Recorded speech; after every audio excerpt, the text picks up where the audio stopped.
Nice Radio's Color Look presents Just Another Look. Just Another Look is an innovative, exciting, albeit decidedly provocative, and yes, certainly controversial, socio-political analysis of issues of a local, regional, and international nature. Just Another Look is heard only on Nice Radio, first aired on Saturdays at 6 p.m., with repeat broadcasts on Sundays at 9 p.m. Catch us on the World Wide Web, www.niceradio.info. Of course, now finding us on Facebook and YouTube. I am, of course, Keith Joseph. Today, dear friends, is Saturday. It is the 7th day of September 2024. Welcome to another edition of your favorite program, Just Another Look.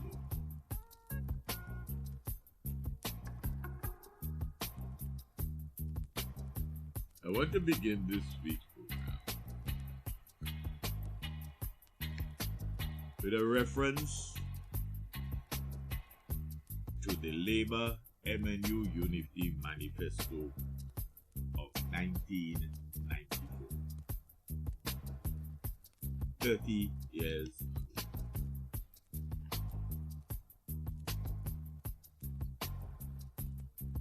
The heading of the manifesto and the mantra for the party MNU or Labour MNU Unity was "Now is the time." Now is the time. 30 years ago, the party was saying, now is the time.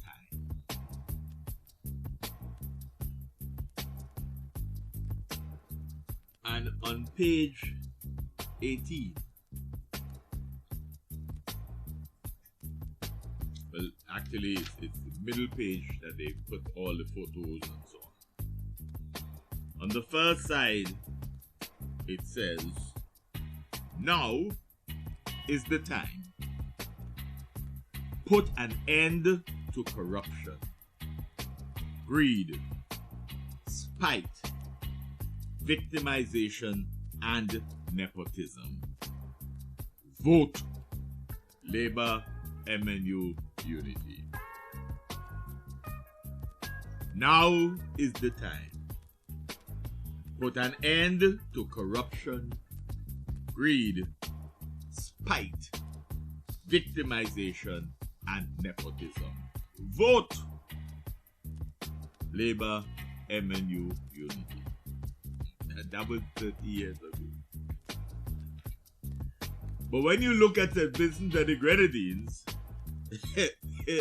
the opposition party may well find this appropriate with a few changes.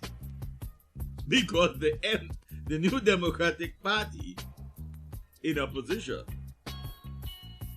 can look at this and says, well, 30 years ago, you attempted to say this. You lost the election by one vote.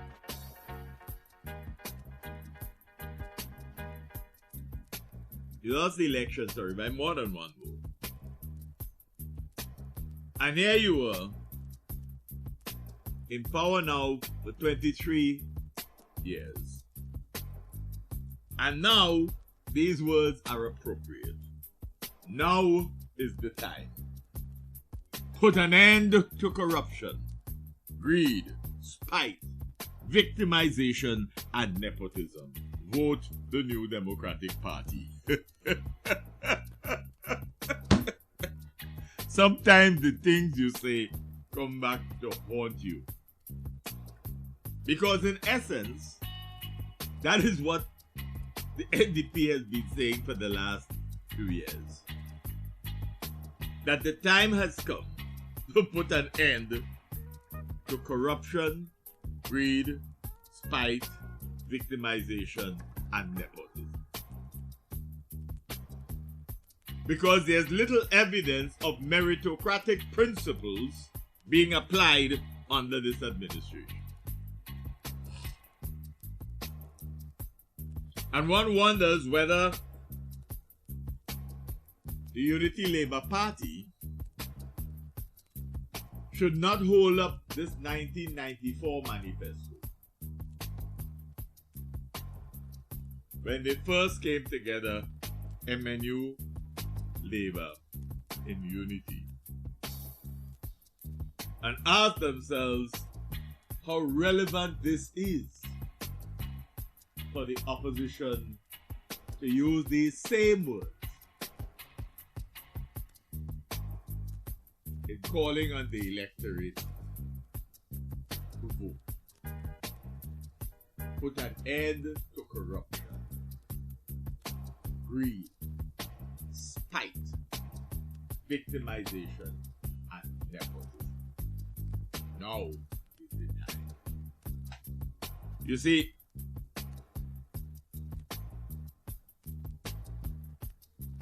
we will come back to that. But we want you to have it in mind as we go through this week's program. Remember those words. Now is the time. Put an end to corruption, greed, spite, victimization, and nepotism.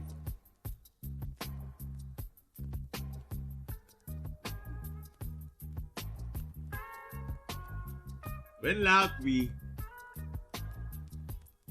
had our program,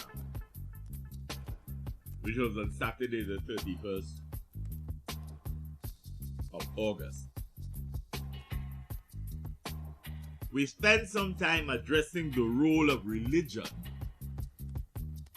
in the political culture of the Caribbean. And then we zeroed in on the role of religion in Vincentian political culture. And I said then that, if you listen carefully to the waning Prime Minister of this country,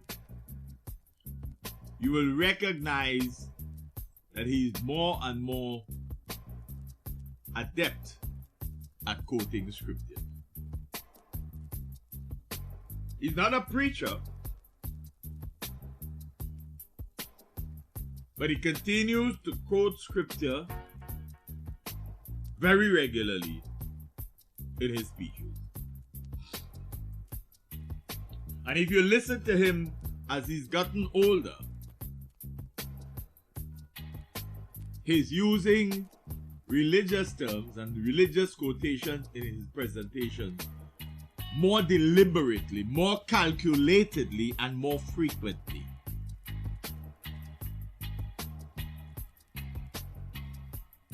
And all we are asking you, the electorate, to do is to ask yourselves whether this is not a prime example of his understanding of the role that religion plays in convincing the electorate, or large segments of the electorate, on voting for him and his party. Because one of the things in Caribbean politics over time is that we've never really gone towards rational legal leadership unless that is founded upon charisma. Go through our Caribbean history and you'd recognize that the subjective charisma plays a more dynamic role, a more purposeful role in the electoral processes than rational legal leadership. That is to say that people like you.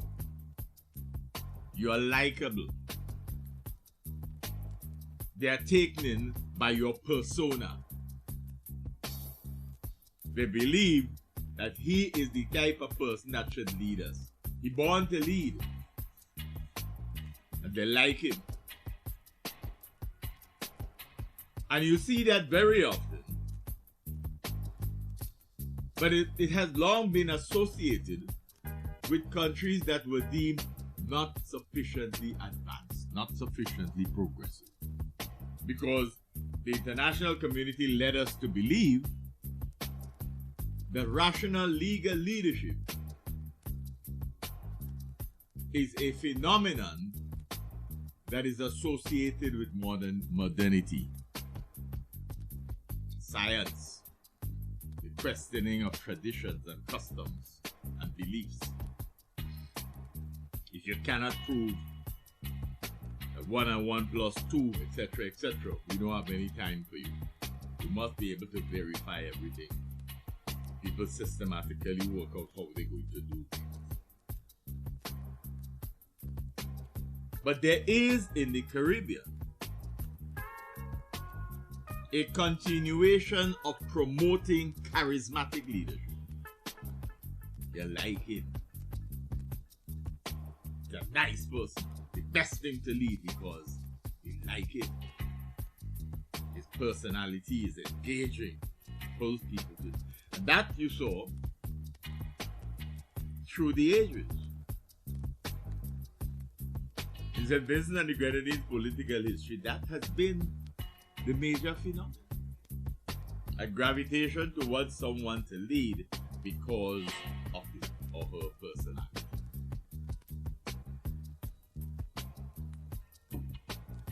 But as we go through our society, we've said from time immemorial, our local politicians understood that our people, majority of our people, were steeped in religion. And that if you wanted to get to them, you've got to them through religion. And so you recognized that the political leaders, even of today, and Gonzalez is a prime example of how frequently he quotes scripture.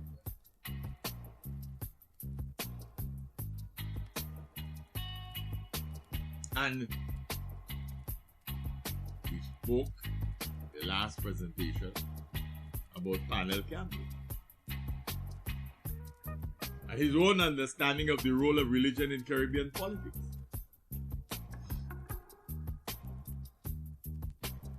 But he lost his opportunity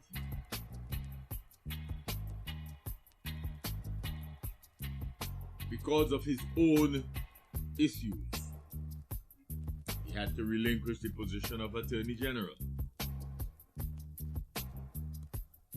He gave up his engagement in politics because of what some may have considered indiscretions.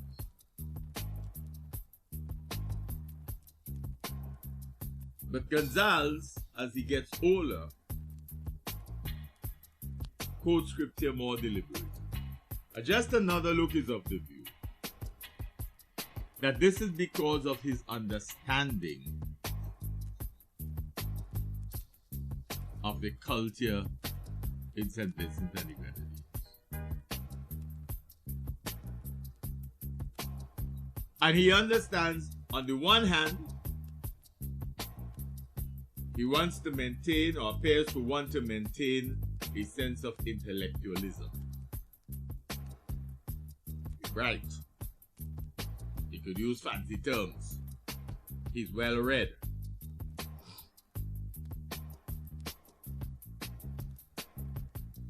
On the other hand, he recognizes the importance of aligning himself with those who are not in an intellectual tradition. Because as far as he's concerned, his intellectualism may well be enough to capture that category, the intellectual category.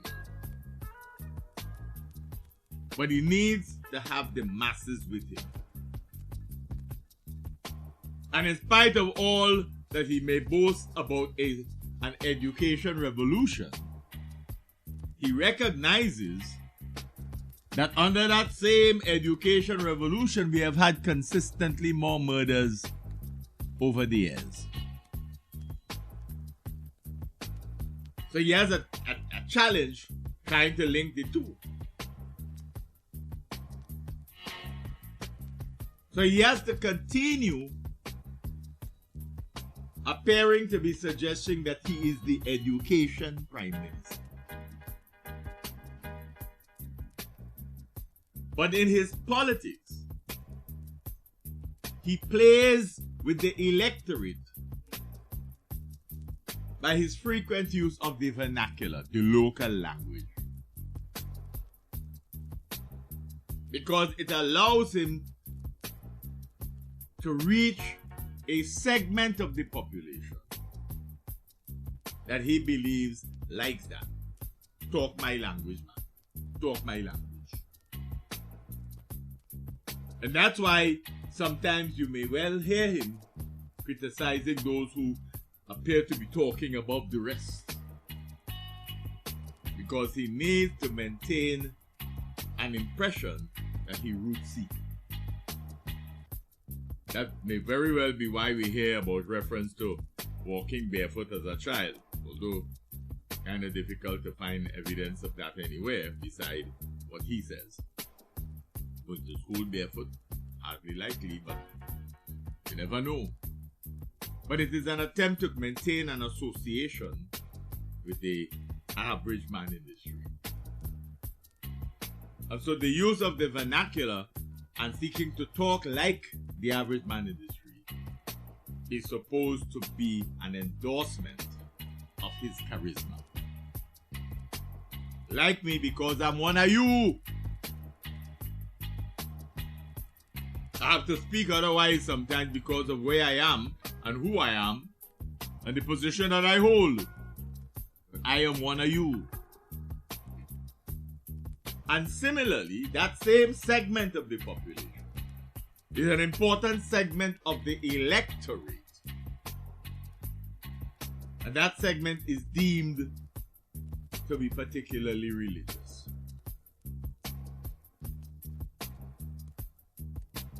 And politicians have always acknowledged that. Caribbean politicians have an understanding that the majority of the population in these small Caribbean islands hold fast to religious beliefs.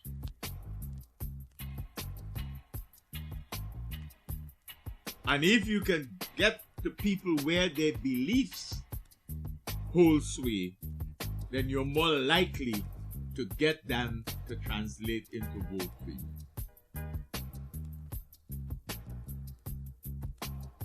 And our argument, our analysis, is that is the purpose for the profligate use of religious terminologies and religious quotations in speeches, presentation, campaigns of Ralph Gonsalves.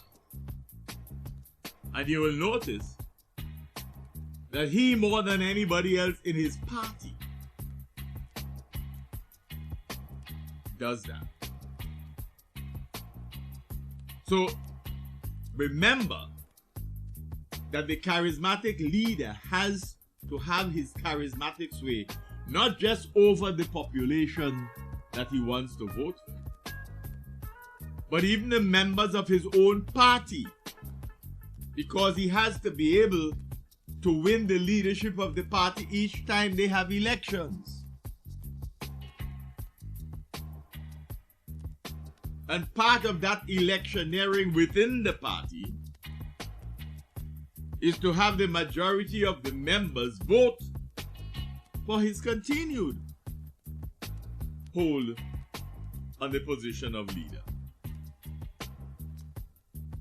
And that is contingent upon him maintaining popularity with the masses. So the charisma is at once as much for the party's leadership and his sway over the party as much as it is for the population at large in order to get an electoral majority when the party goes out.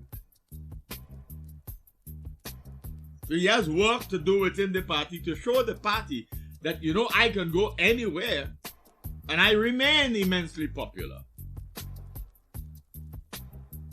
What about you? Should you want to challenge me for the party's leadership, show me that you are as popular as I am across the country.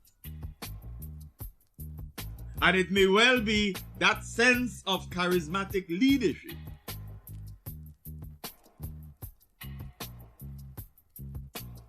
that allows him to play games with the leadership of the party and to talk about the possibility of passing the leadership on to his son.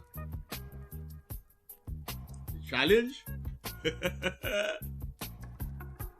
Population does not see the charisma or any charisma in the son.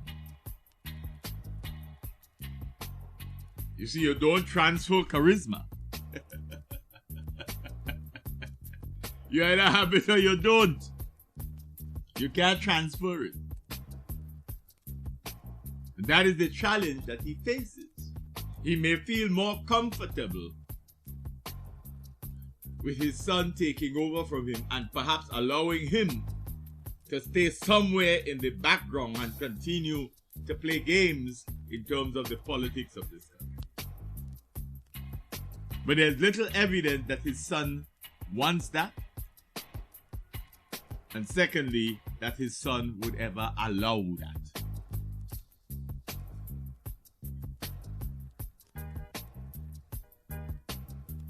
And to understand that, you may have to go into the history of the relationship between Ralph Gonsalves and Camilo Gonsalves.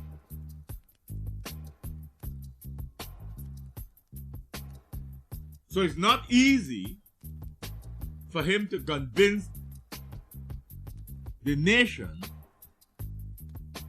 that his son is an able replacement, because his son does not appear willing to become a surrogate of his. A surrogate of his. And as far as the party is concerned, membership at a certain level appeared to be increasingly tired of the father's leadership and continues to be bothered by the fact that he continues to be the leader in changing times when new ideas seem to be running short. And there may well be an appearance of an unwillingness to accept new ideas from outside himself.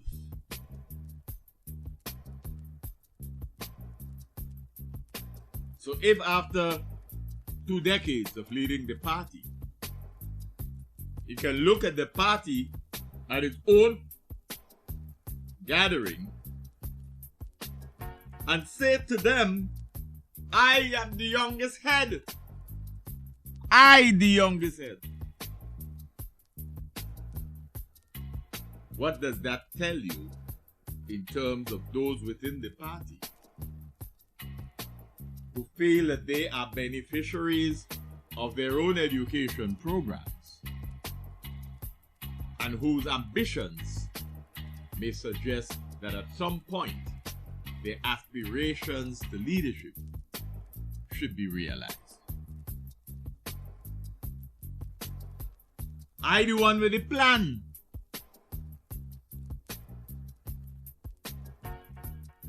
And there's a suggestion that the plan is so good that universities that remain nameless are studying that plan. You're not sure for what purpose. That's what it said.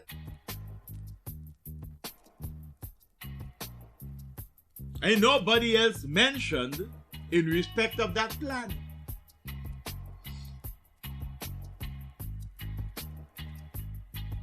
And so he has more work to do. Ain't got anything to do with what the electorate necessarily wants, because there's charismatic position.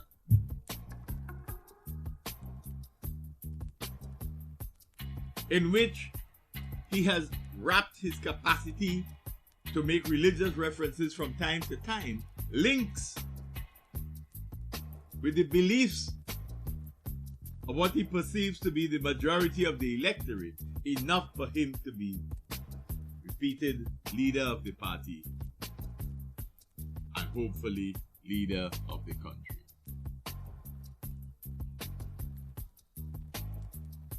So we have to understand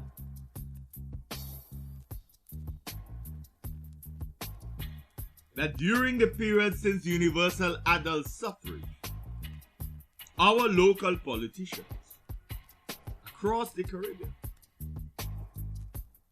got into the habit of bringing religion and politics together. The electorate supported you for your charisma and evidence that you are also of a religious faith. And that has been the case for decades, so much so that it is almost impossible to distinguish between religion and politics.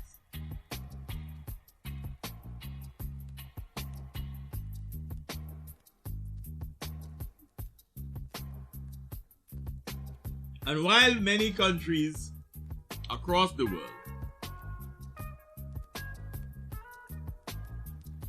modern and postmodern, have taken a stance on the issue of homosexual relations, of same-sex relationships. A country like Barbados, where you thought they were so traditional, but that would never happen.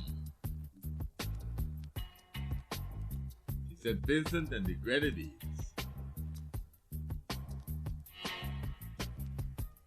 there's a reason why our government has not gone in that direction. And just another look is suggesting to you today that one of the reasons may well be sewn up in that marriage of politics and religion and the impact of staying the course of tradition in the politics of St. Vincent and the Grenadines. So if the leader gets a sense that as yet a majority of the members of the electorate still hold fast to strong religious beliefs, then one of the beliefs that they will continue to hold there is that there should not be same-sex unions.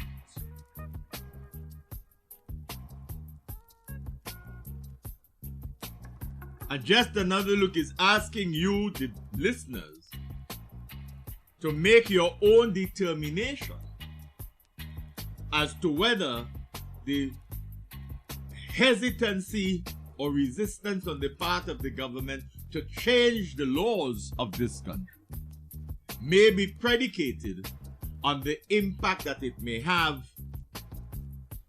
on the significant proportion of the population of this country that still hold fast to traditional religious beliefs. And therefore, they may well be afraid of the political consequences of that action. So while the rest of the world has gone in a particular direction, the explanation being given in St. Vincent and the Grenadines for not changing its laws with regard to same-sex union may well be predicated on an understanding of the electorate, a reading of the electorate. And it may well be easier to maintain that charismatic link with a section of the population that hold fast to traditional religious values than it is to risk losing government. But you understand, we have made changes over the years. There's no longer a concept of illegitimacy in respect of children who are born out of wedlock. We changed those laws. Why did we change them? We weren't afraid then of the consequences. Because when one examined the population statistics, one understood the increasing incidence of non-legal unions and the production of children from those unions. We changed the laws to allow children of non-legal unions to be able to access the property of those who gave them birth. So that land and other things could be passed on to them. We changed that. Because we felt, again, that you didn't want to risk people being aggrieved at the fact that you weren't keeping pace with certain types of changes globally. We changed the laws to allow couples living together, whether or not one is married with in another relationship. We determined what length of time this other couple need to be living together for the woman to be designated spouse and therefore have legal access as if they were legitimately married. We've changed laws over time. But there are certain laws which we retain in the face of changing rules and regulations, traditions and beliefs as much in our country as it is happening elsewhere. And Just Another Look is suggesting to you today, because of a fear of risking it for electoral purposes. It's difficult for the government and the leadership of the government to prove that they're doing it for any other reason. Because you can't be referring to those people disparagingly, people who are engaging in sexual relationships with male and male, female and female. You have to be careful how you do that, because as you go into the international community, you can't make the kind of comments that you could make about that at home. Because you're going into society whose laws have been changed to protect those people. But because in St. Vincent and the Grenadines, you may still recognize them as a minority amongst the population. You may then retreat into that alliance between politics and religion to justify not taking their action to legalize. Just Another Look is saying to you, dear listener, apply your critical thinking skills and don't allow yourselves to arrive at decisions and conclusions that may very well be misleading. The old people have a way of reminding us the biblical reference, even the devil quotes scripture. And people have their way of determining the religiosity of each other. Because the believers have an understanding that if you're genuinely religious, we shall know you. I know my sheep, and my sheep know me. That is an understanding. But you see, in the midst of everything, there is the legacy of slavery that is still with us. A legacy that, among other things, unfortunately, leaves us as divided crabs in a barrel. And we are climbing over each other, not necessarily to lead, but to be among the first to receive the benefits of political and economic largesse. That is why oftentimes you hear accusations of the same people getting galvanized steel, lumber, and cement every time that comes around. And you know election's coming, so you know it's somewhere on the way, or if it's not here already. Some people believe it's already here, and they know where they are.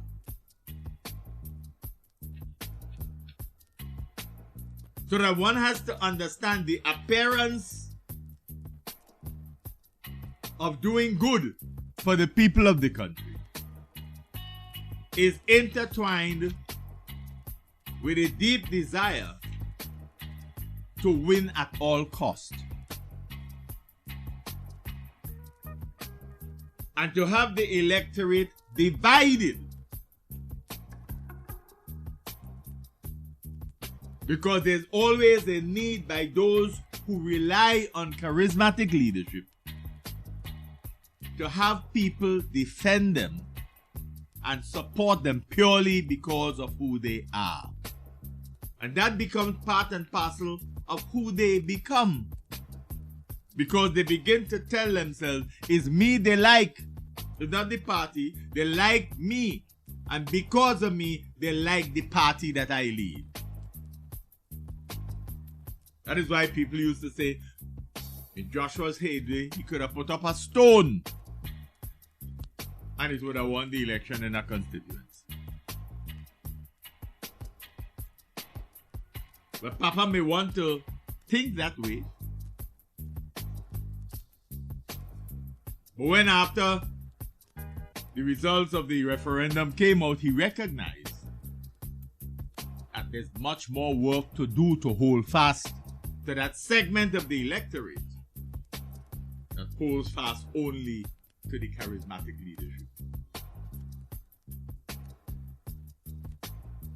And to have on top of that the loss of the popular vote, it sends a very clear message that that system is not working anymore.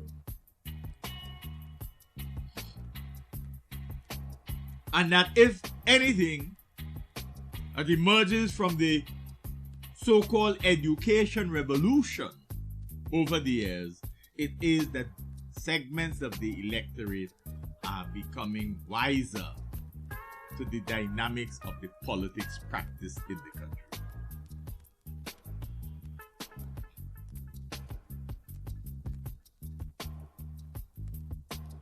So people are of an understanding of the need for change. And that's why the majority voted. All the mumbo jumbo that we've been told as to why they lost the popular vote. Where was that mumbo jumbo when in the 1998 elections they got the popular vote, but lost by one vote, by one seat. When the tables are turned and they lose the popular vote, it is because our people were so sure we were going to win that it didn't matter. In the lead up to the last elections, we were told that there was so much support for the party that we were even making inroads in the Grenadines. That didn't happen. But now that the Grenadines get liquor, the rebuilding of the Grenadines is a decidedly political issue. And our people had better understand that. There may well be a hope by the ruling party that the opportunity to rebuild the Grenadines may be an electoral opportunity. Unfortunately for the ruling regime, the peoples of the Grenadines are among the most resilient in St. Vincent and the Grenadines. They're not easily bought. In fact, they may not be bought at all. And even as the rebuilding process is taking place, they are sufficiently aware of their years of struggle that they have an understanding of the dynamics of politics enough to be able to say to the people ruling this country, remember, we are resourceful and we are independent. Independent personalities. A people who have had to endure hardships, the likes of which many on the mainland have never understood, far less experienced. That is the challenge that now faces the administration. Because the people of the Grenadines are not taken in by fanciful buildings.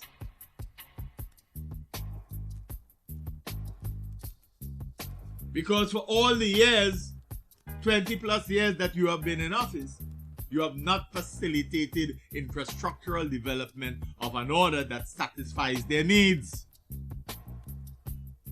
That's the difference.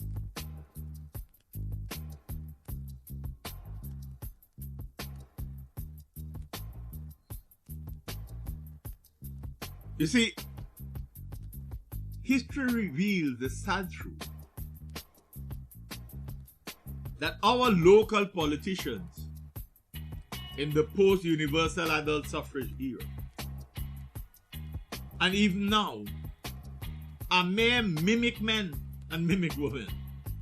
They mimic the behavior of the colonizers in preying upon the lower classes, seeking to lead them consistently by the nose, exploiting their educational status as much as they exploited their lack of economic power. That is a reality of our Caribbean politics.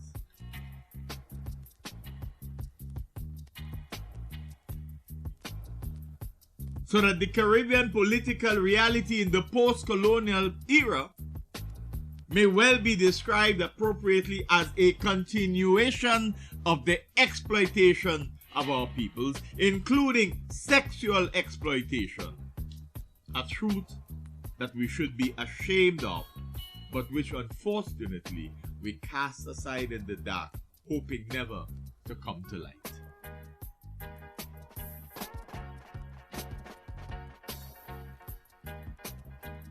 As happened during slavery,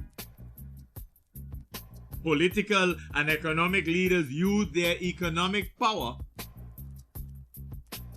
their power of economic access, and the disbursement of economic largesse to wreak havoc amongst the impoverished in their respective societies.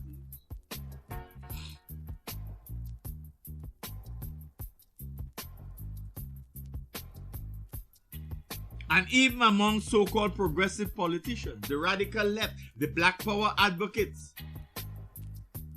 of the 1970s, systematic sexploitation of girls and women were always rampant, but always covered up under the guise that they were doing otherwise.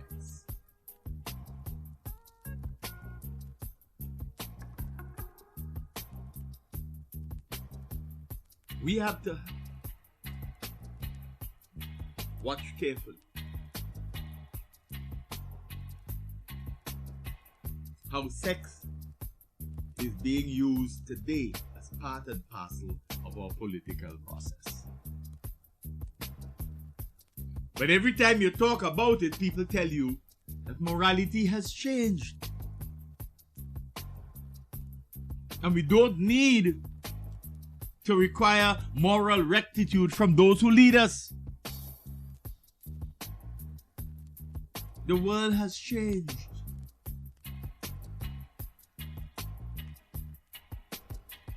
There's no such thing as promiscuity anymore.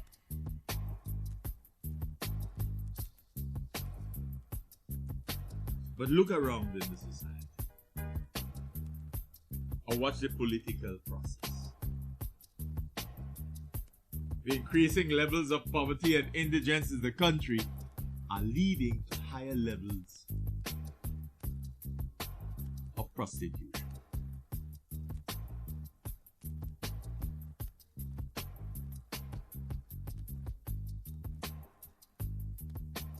And so people are of an understanding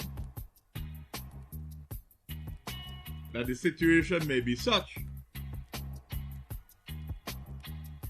that it may become a question of whether we may reach a stage where you have sex for boots.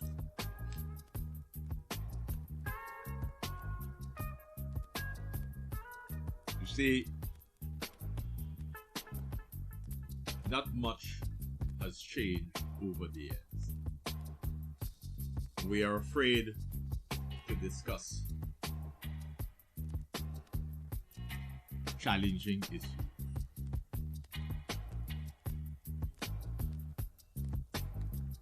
We are operating in an era where not only charisma and charismatic leadership is still considered the dominant factor in politics, but we also unable to shake the bogey of the role of physical infrastructure in the politics of our Caribbean countries. Build more buildings. Pretty them up so that they stand out. And so you can point and say, I built that. I deserve to lead you. People may recall, that the man age wrote a calypso, about the bridge, and we labeled the bridge over troubled road. Because he says, having come home, the Prime Minister wanted him to see this bridge as evidence of his work. And Age was saying, well, wait a minute. Who's supposed to build the bridge if it collapses? Is that part and parcel of your responsibility as a government? Who's supposed to build the schools, really? Who's supposed to build the hospitals? Who's supposed to build them? Who's supposed to build the police station? That is part and parcel of governance. Who's supposed to build the sports facilities? the recreational areas, is part and parcel of your governance responsibility. But politicians weld these infrastructural projects to their charismatic leadership mantra, and they market them as part of the Imanist approach to governance. So only me could have built this. Only I could have done this. And so, if one analyzes St. Vincent and the Grenadines today, you are forced to ask yourself whether or not there is a concerted effort to create a number of physical infrastructural projects, all of which, whether the name is on it or not, will be identified as part and parcel of his particular legacy.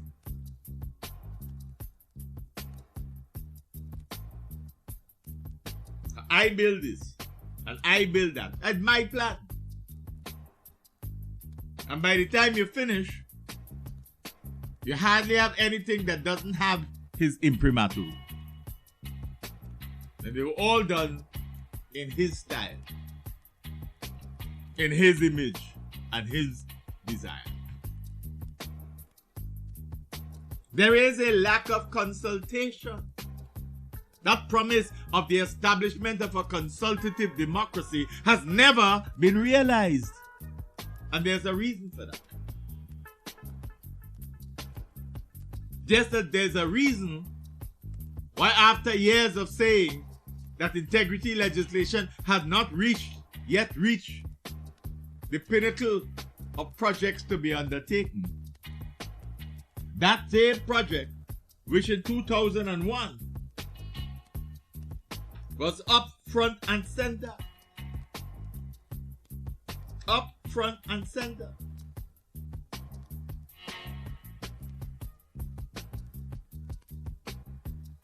integrity legislation has not yet been put in place. And why? We remind you that in the early days of ULP governance, the bridge over troubled water was done without going to the tenders board. Minister responsible, Julian Francis, said at the time his priority was to get it done. There was an urgency. And had he gone through the tenders board, it would have been too much red tape, and he needed the road fixed. So he got it done. Couldn't wait on the red tape of the tenders board. And he did say then, should a situation like that arise in the future, he is prepared to take the same course of action. So let us, for all intents and purposes, say, okay, we can understand Julian's argument. Even though we shouldn't, because the tenders board was created to protect government officials from themselves and to protect us from them. So you were saying put an end to corruption, greed, spite, victimization, and nepotism since 1994. So tell us then, what is the urgency for government to ignore the World Bank and then proceed to award a $100 million contract for the new hospital without going to a tenders board? It can't be urgent. It cannot be urgent. Because years ago, we left a very sensitive piece of medical equipment in a hot container for several months on the Victoria Park in the hot sun. It can't be that it's urgent. In the case that the bridges was in the heart of town and you could have said, okay, maybe Julian was right by it because he needed to get the bridge fixed quickly. But if you really want something done quickly, you tell the tenders board, go ahead and do the thing quickly. But it seems as though you're happy that the tenders board becomes a whipping board by suggesting that it takes too long to get anything done there. But you're in government. You're in government. And while in government, you have the same challenges of trying to get the audits done properly. We're buying equipment and modernizing all over the place, but we can't modernize the audit department of government. How is it the audit department had outdated computer equipment? Is that not a priority? Our audit department and our audit head have for years been lamenting the lack of respect and the lack of a sense of urgency in respect of their work to governance and good governance in the country. But we could boast of getting computers for A, B, C, doing all sorts of things. And we can't modernize our audit department. Is that deliberate? Is it deliberate? Because part and parcel of good governance is the responsibility of providing audits in a timely manner.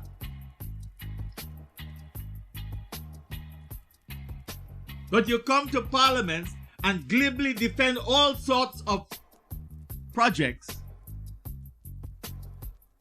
and integrity legislation cannot yet reach the top of your agenda, nor can the modernization of our audit department.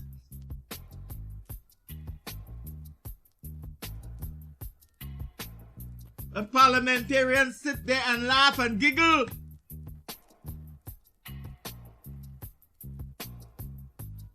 And critical issues of governance of the country remain on the back burner. Both sides have to take responsibility.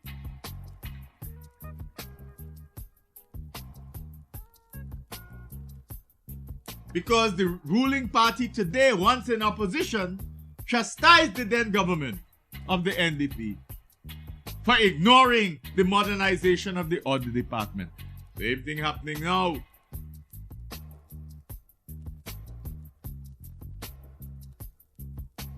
So where is a commitment to good governance? So we know that we have no integrity legislation in place.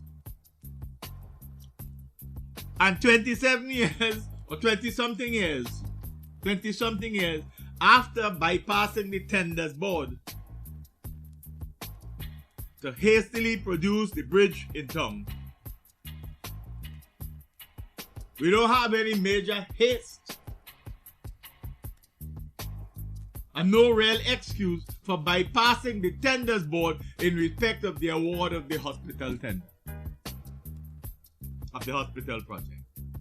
There is no excuse.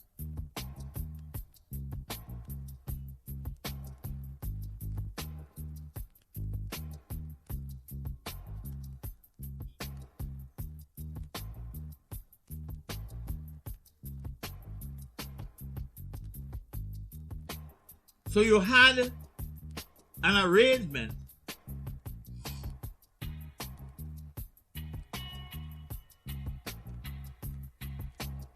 An Eyewitness News dated 24th August 2024. Quote, the parliamentary opposition has criticized the decision of the government to invite a Taiwanese firm to bid for and then award a US $100 million contract to the firm to construct the Annisville Acute Referral Hospital without returning to tender as the World Bank had suggested. As the World Bank has suggested. There are times when we boast about the importance of the World Bank as an international institution in facilitating good governance. But it didn't seem appropriate this time to follow the World Bank's advice because, of course, we mature, more than 2 decades in office, and therefore who's the World Bank to tell us how we should do our business? Why they want us to return to tender? Why they want us to adhere to what is normally perceived as good governance procedures, practices, and principles? Why would we want to do that? We've been governed more than 20 years. So we don't need anybody to tell us how to do this. Huh? We don't want that. So according to Eyewitness News, and we quote, the government defended its decision not to return the tender, saying, and we quote, returning to tender would have delayed the construction of the hospital by another year. Well, what is the next year? Next year's elections. Remember, every election we have to have some sort of infrastructure, something to be able to get the electorate to say, hey, look, they built something else. So next year you will have the completion of the Holiday Inn. You will have the completion of the port. And of course, the creme de la creme will be the completion or the start of the hospital in an area where you're passing every day so you could see its progress. And it continues to impact you in terms of your vote. So we can't have that within the next few months. We're missing an important tool because the politics that you can make out of the construction of a hospital, where everybody is seeing it each time that they pass their commuting, the impact of that on voting patterns cannot be missed. They want them to lose the election or what? So they have to do it, and they have to do it quickly. And whether the World Bank tell them hip, hip, hip or whatever, whether they bypass the tenders board or whatever, they know there's no integrity legislation in place. So what are you going to do then? What you going to do then? Can't do them anything. They're in charge. So you must ask yourself, dear listener, whether this was a deliberate act in order to facilitate the Iman plan on how to win elections. How to continue to massage the electorate with the provision of physical infrastructure over and over and over again. So everywhere they turn, they see my work, my handiwork. I build that. You see that? I build that.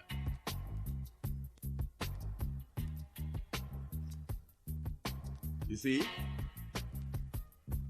So, your problem is there's no comparative analysis that was taking place. Cummins is right in being quoted as saying it is not ULP money, it is the government's, it's the people's money. And so he asked, I want to know what is the rationale for awarding a contract in excess of 100 million US without having any other offer to compare it with. Yeah? Right? So it doesn't matter.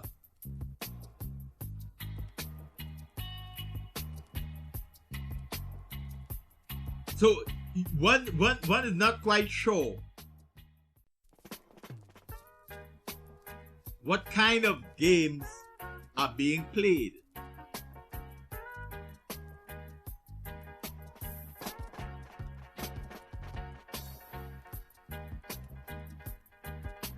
So what is important, you know? People, all the time that he was in opposition politics, Ivan O'Neill kept reminding this country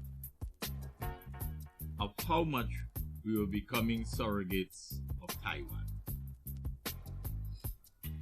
We know small poor countries always have to be borrowing money. But it seems as though we are beholden to Taiwan. There's not a week that goes by hardly ever that we're not in one way or another thanking Taiwan for some contribution to this country. And sometimes you ask yourself if we are not St. Vincent and the Grenadines of Taiwan. Because that is how it sounds. We have put so many eggs in this basket. And some time ago, when the opposition was talking about China, the nation was told, if you want to support another party in government, once they win, they will have so much debt owed to Taiwan. And they don't know when they'll be able to pay it back.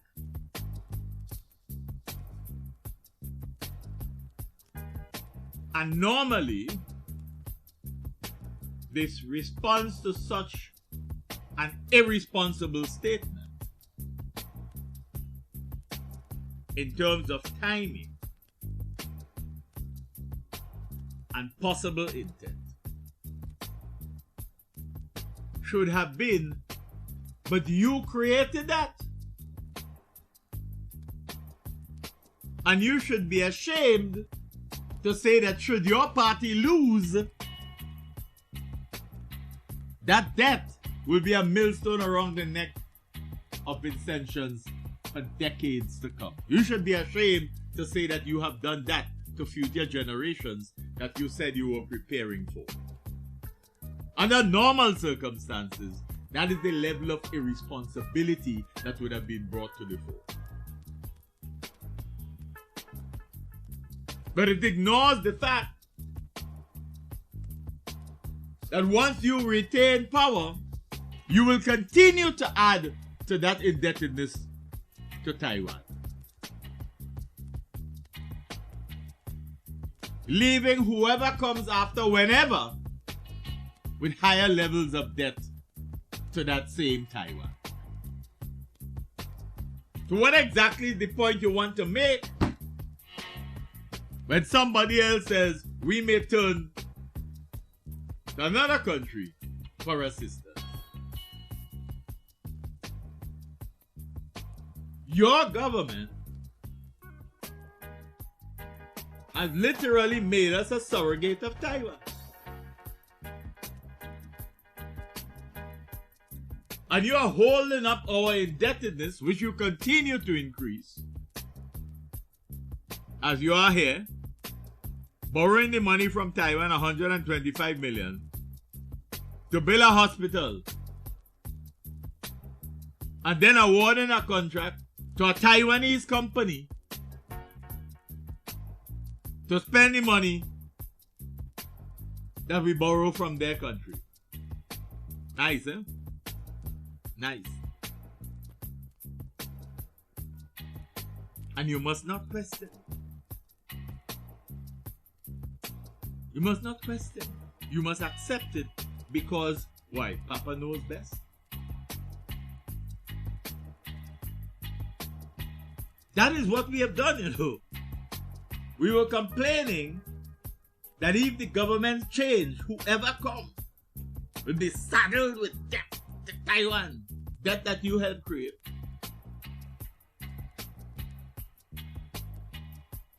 It'll be very, very difficult for them to repay. It will be very difficult for anybody who governs to repay, including your government.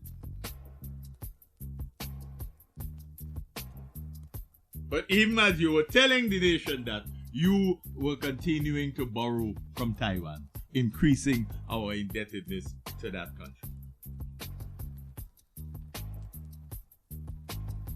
So at the end of the day, we have an understanding now of why you don't need integrity legislation. And people get decidedly worried when we are borrowing in excess of what we need on the eve of an election. What is the cost of the hospital? And if we're borrowing more than that, it means that we're giving everything over to Taiwan. But importantly, what have we itemized for the resources in addition to what we really need for the construction of the hospital? And we say that because governments are known to engage in what we call political patronage behavior in the lead up to general election. So that they could make people more favorably, giving them more favorable consideration for their vote. That is why in 2020, in spite of saying or not saying anything about the poverty assessment report, then some of it is leaked. And you don't really apologize for not releasing it. But you come in and say, we're not releasing it. Which is an admission that it exists. We're not releasing it because we don't like it. We don't like how it was done. So we don't like the outcome because we don't like how it was done. But you didn't tell us that before. So if it wasn't leaked, we would not have known that you had it at all. And we would not have known that you needed to go and do it over, according to your reading of the situation. But in spite of all of the problems, a tremendous amount of economic largesse appeared to have been expended on the areas that were deemed high levels of indigence and high levels of poverty ahead of the election. So they report wrong, but they expend significant resources, political resources, in those areas that were identified as having high levels of indigence and high level of poverty. So the report ain't good. But you're responding to aspects of the report to protect your control of governance.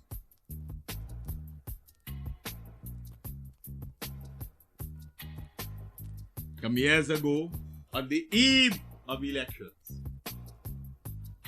the lottery was recorded as borrowing 6.5 million from the National Insurance Services, ostensibly to do work on sports infrastructure around the country.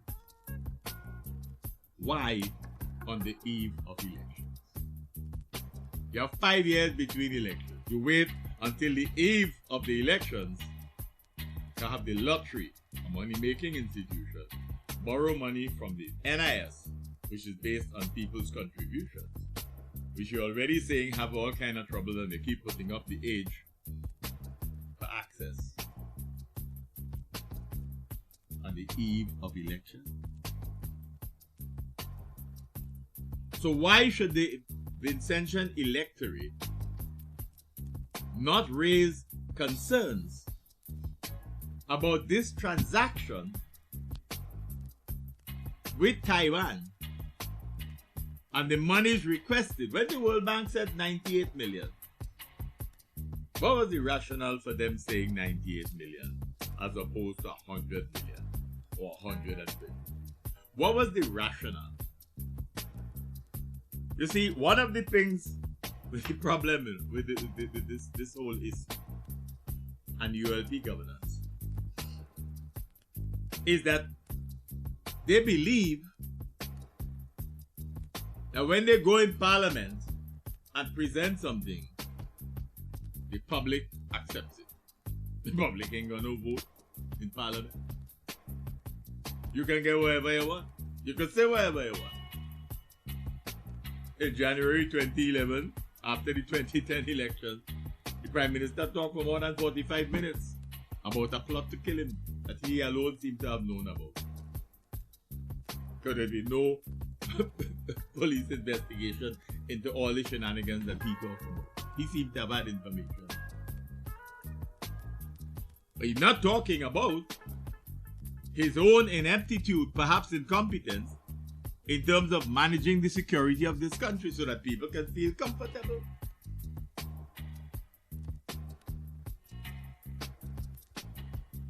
People are being killed willy-nilly and the people in charge of security can't agree among themselves as to whether or not we have gangs in the country.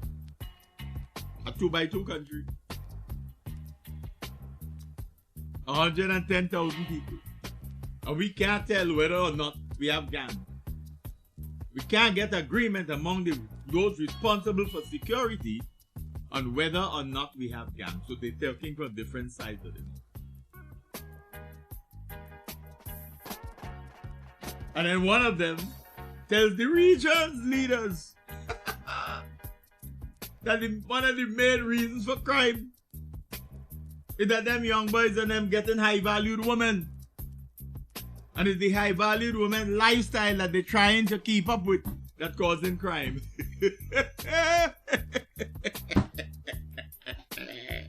Wait a minute. You didn't know that? Crime is caused in large measure by young men trying to have their girlfriends keep up their high-value lifestyle. And then you had the gumption to watch them leaders of the Caribbean and tell them, and every one of you know that I am speaking the absolute truth.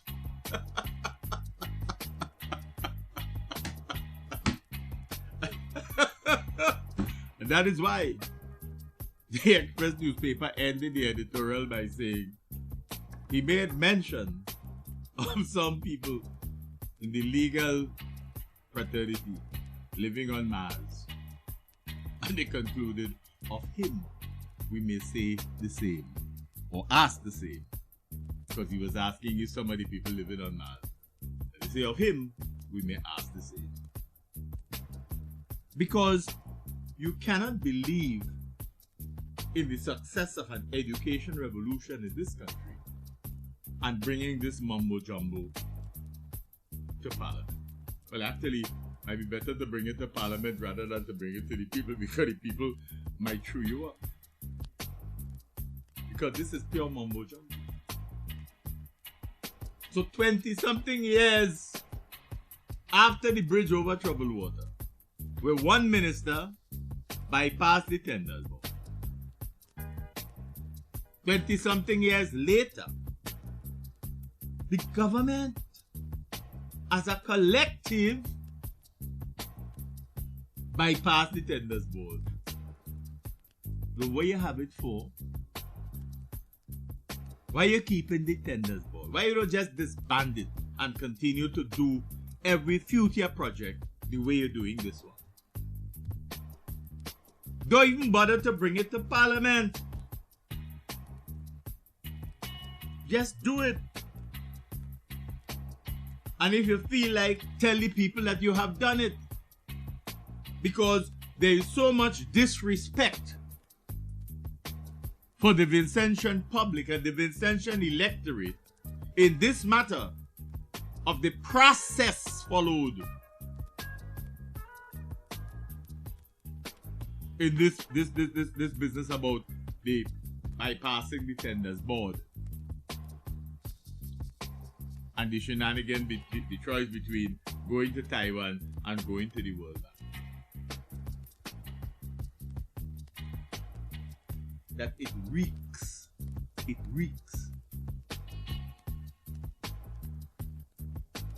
of something that's just not right. This is an organization that call on people to be part of the change. Be part of the change. Put an end to corruption. Put an end to greed. Put an end to spite and victimization and nepotism. Those were promises. This is a grouping that in 1994 called on the people of this country to demand good government. They call on you to demand good government.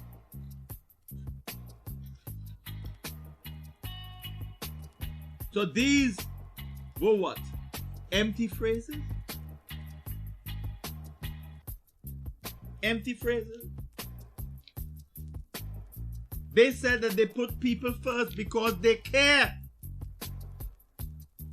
And you are forced to ask yourselves if it is that they care about themselves.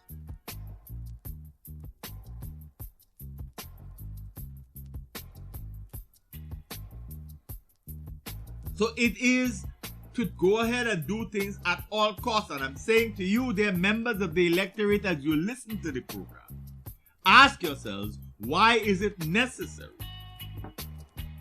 for a government that prides itself on adhering to good governance fundamental principles would engage in this kind of shenanigans?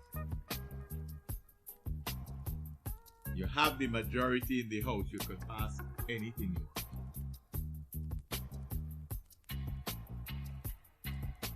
The opposition sides with you in terms of the importance of needing good health care and of the importance of building a new hospital.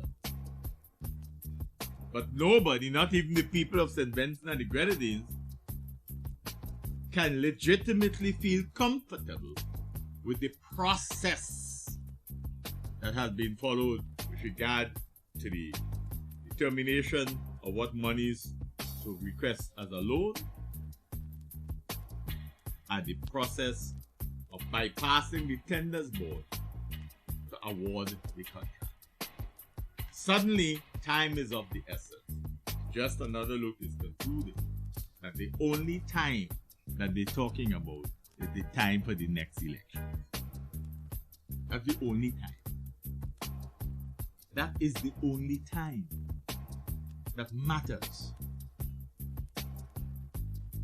And so we have to ask ourselves, dear friends, what exactly is the type of society that we live in? And can we now, on the 7th of September, use their own words with a few modifications? Now is the time. Put an end to corruption, greed, spite, victimization, and nepotism. Vote. Vote against the Labour Party. Vote against the institution of the Unity Labour Party government. Your choice. Your call. You must determine what are the appropriate terms that should be put. Enough said. You've been listening to another edition of Nice Radio's Callaloo presentation, Just Another Look.